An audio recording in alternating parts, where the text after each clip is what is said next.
Hey everyone and welcome to a new video. Today's video is Sony KIT LENS 2870 f3.5 to 5.6 and Sony Zeiss 2470 f4. And if you recently switched to a7 III, you probably got the KIT lens with it. And today we'll compare side by side both lenses, the fancy looking Zeiss that cost $900 at the time of this video. On the build quality side, Sony Zeiss is metal build, including focus and zoom ring.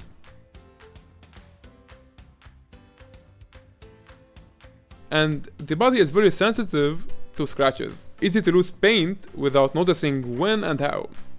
So I tried to fix it myself using black marker, but doesn't look good enough as original. On the other hand, the KIT lens is made out of plastic and has rubber rings, focus and zoom ring. Both lenses likely have optical steady shot and dust and moisture resistant construction. I got the KIT lens first and I've been told, hey, don't waste your money, don't buy it, isn't good as you think. I made my call and buy it, was curious to test this guy out. It worked well on my a7 III and got decent results until the time I tested it at night with a flash.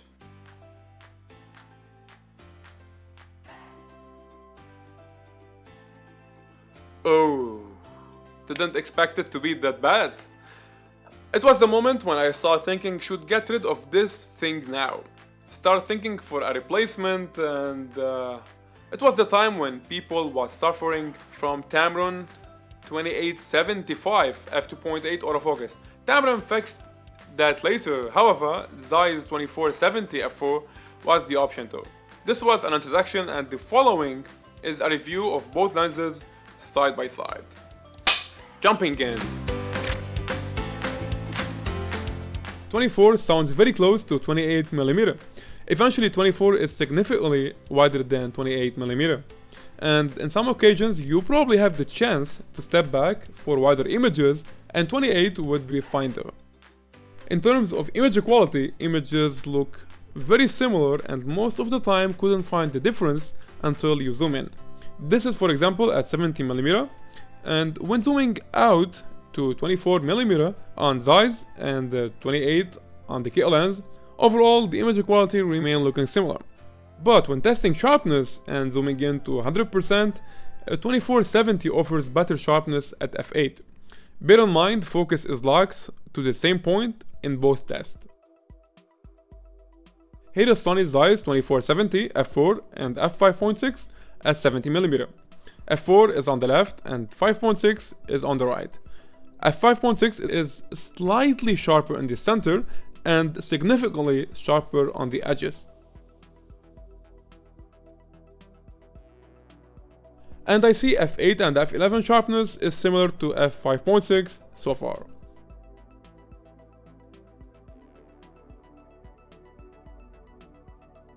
On the other hand, the KIT lens sharpness at f5.6 is unfortunately underrated and isn't sharp as Zeiss at f5.6.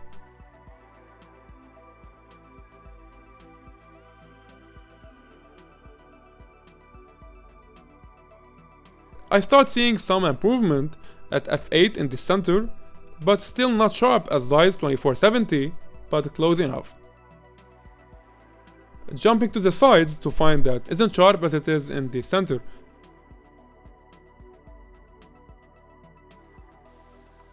And f11 results are similar to f8 as well. Chromatic Aberration. And when zooming in to 1:1 ratio, Zeiss chromatic aberration isn't well controlled and has a clear purple fringing, as you see here, and the KIT lens has a slight green fringing instead. I think isn't a big deal, could fix it manually in Lightroom.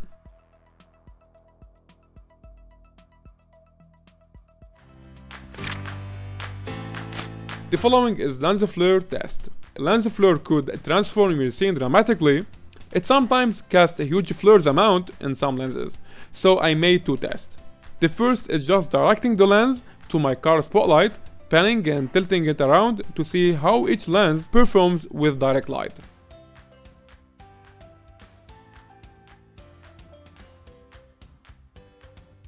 The second test I made is basically moving the camera horizontally and vertically. This is the case when dealing with existing spotlight or sunlight in the background.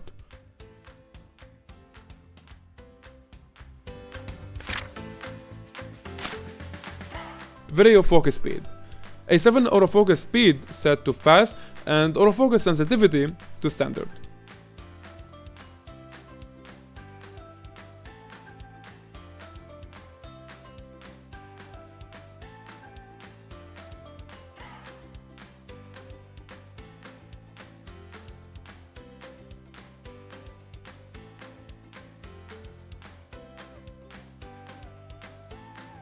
So who's the KIT lens is for?